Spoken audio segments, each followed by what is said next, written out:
Okay, so same pa din. So superposition theorem pa din ang gagamitin natin. So this time, sa meron naman tayong dependent source. Okay, so tatandaan, kapag meron tayong dependent source, hindi po siya natin pwedeng i-turn off. As is lang siya. So again, tatandaan, lahat lang ng independent source ang i-turn off natin. Okay? So dito, ang independent source natin is dalawa. So 4 amperes and 20 volts. So meron tayong given na dependent voltage source na 5 I/O. As is lang siya. So first, turn off muna natin si 20 volts. Turn off. So 20 volts. So shorted. So ang ating current source.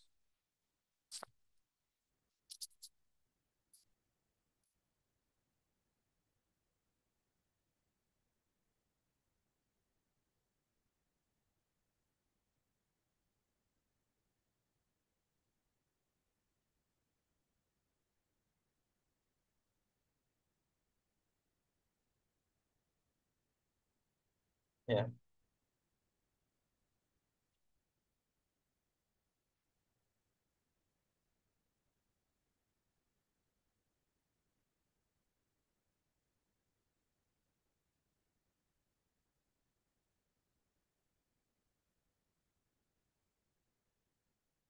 From this, again, any method pwedeng gamitin para makompute si I/O. Okay, so gamitin na natin is mesh analysis. So I1, I2, and I3. Okay, so by observation, I1 natin is simply 4 amperes. Okay, so nandito, di ba may current source tayo. Then next, KBL tayo sa dalawang mesh.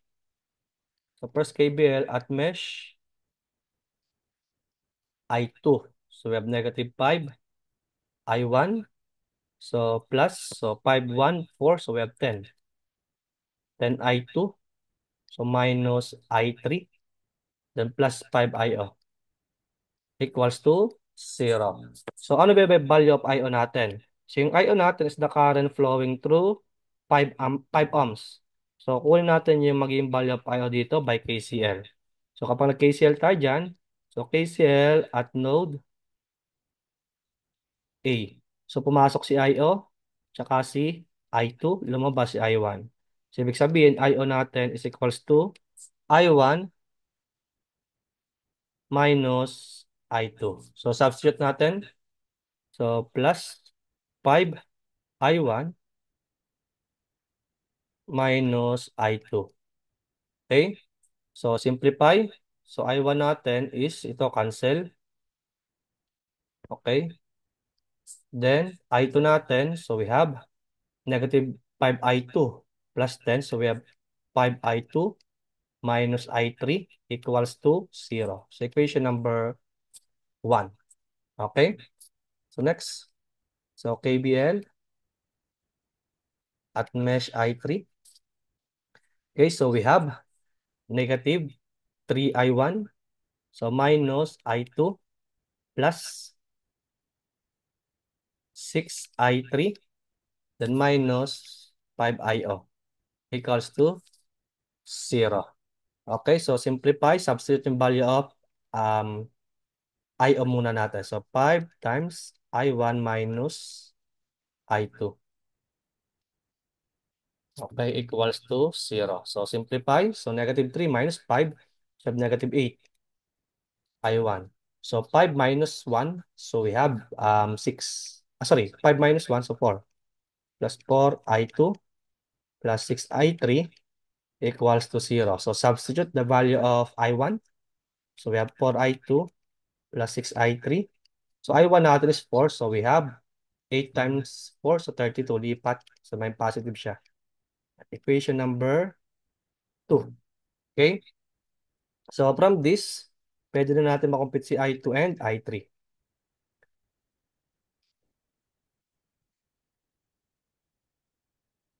Okay, so we have 5 I2 minus 1 I3 equals to 0.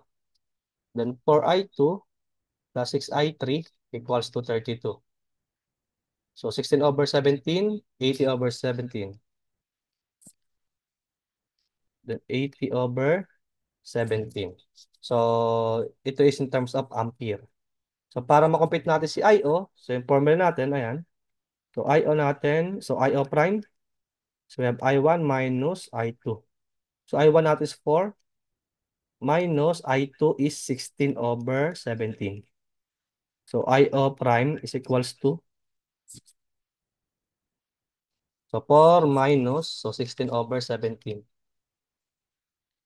So, 52 over 17. Okay, ampere. Okay, so I/O prime muna siya. Okay, so next. Lagay tayo ng another slide.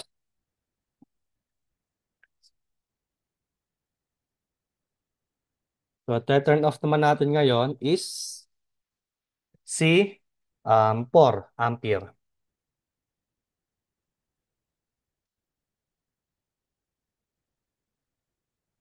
Okay, so turn off 4 ampere. Okay, so redraw.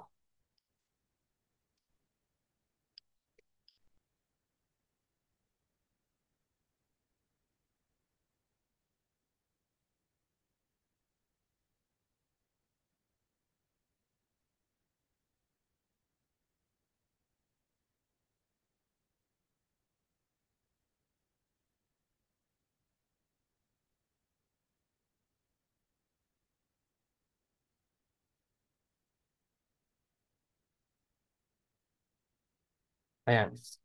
So, from this, ito na yung magiging circuit natin. So, kaya mabilis para makompute si I/O, so mesh. So, say I1, then I2. So, by observation, mapapansin natin, I/O is in opposite direction ng I2, kaya negative I2. So, kailangan lang natin is I2 para makompute si I/O. Okay? So, KBL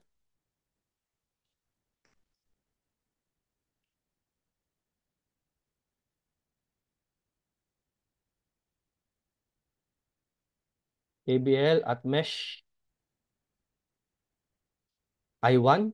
So, we have 6 I1. So, minus I2 minus 5 IO equals to 0. So, substitute the value of IO. So, we have negative 5 times negative I2. So, simplifying the equations, we have 6I1. So, 5I2 minus 1. So, we have plus 4. I2 equals to 0. Equation 1. Okay? So, next.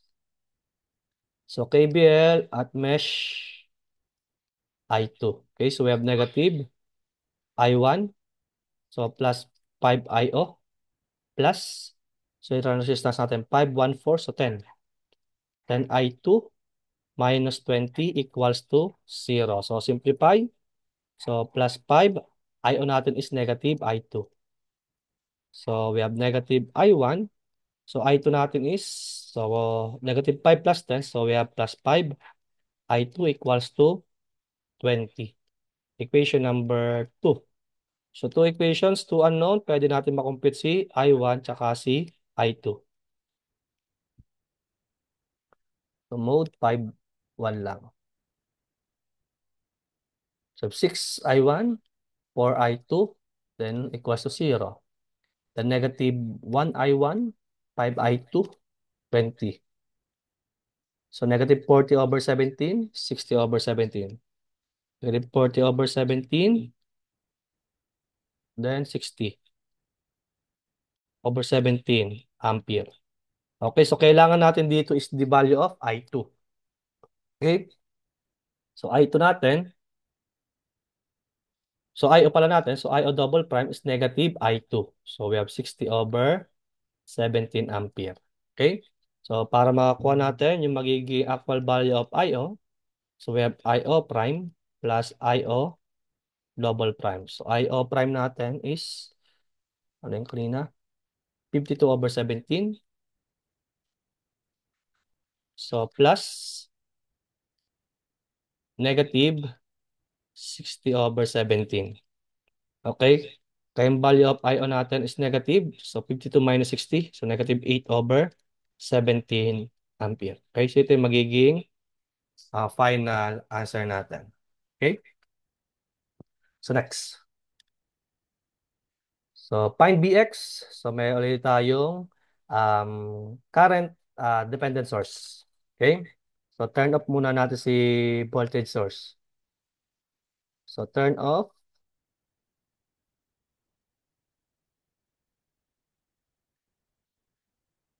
20 volts. So, shorted. Okay? So, magiging circuit natin. Ito na lang.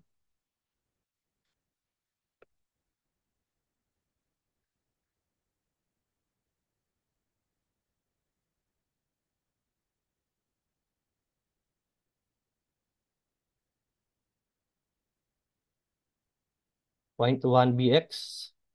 Ito yung Bx natin. So, 4, 4, then 20. Ayan. So, kukuha natin si Bx. Okay, so yung node Bx ang ating makukuha dyan. Okay? So, from this, so gawin na lang natin is by nodal analysis. Okay, so yung current natin, so pababa. Isang node lang naman siya, itong buong to. Okay, so Bx pa din naman yan. Okay, let's say I1, ito is I2. Okay, so KCL at node Px. Okay, so lumabas si I1, si I2. Pumasok si 4 tsaka si 0.1 Bx. Okay, express natin in terms of node voltages. So I1 natin is Bx over 20 plus I2 natin, so Bx over 4. Ayan. Equals to 4 plus 0.1 Bx. So simplify natin, kunin natin LCD which is 20. So simplify. So we have Bx plus 5Bx equals to, so 20 times 4, so we have 80 plus 2Bx. Ayan. So simplify. So 6 minus 2, so we have 4. So 4Bx equals to 80. So Bx natin dito is simply equal to 20. Okay, so 20 volts. So Bx prime siya. So next. Okay, turn off naman natin yung 4 ampere. So turn off 4 amperes. Okay, so open. So matitira na lang is yung 20 volts.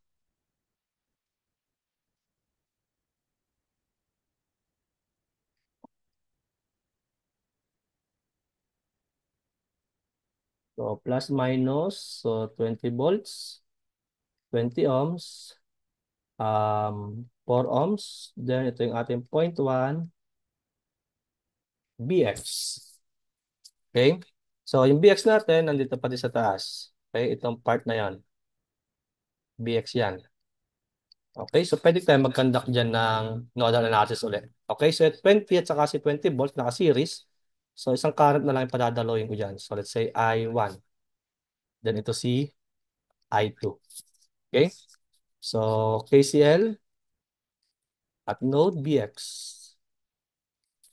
Okay? So we have I1 plus I2. Lumabas parehas. Pumasok lang is si 0.1 Bx. So simplify, express natin in terms of node voltages. So we have B1 minus, so 20 over 20. Okay, so plus I2, but B1, Bx pala. So Bx over 4 equals to 0.1 Bx. So simplify, LCD is 20. So we have Bx minus 20 plus 5Bx equals to 2Bx.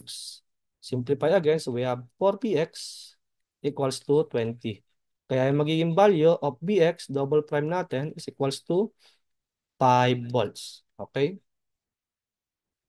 So to calculate for the actual value of Bx, so we have Bx prime plus Bx double prime. So we have 20 plus 5.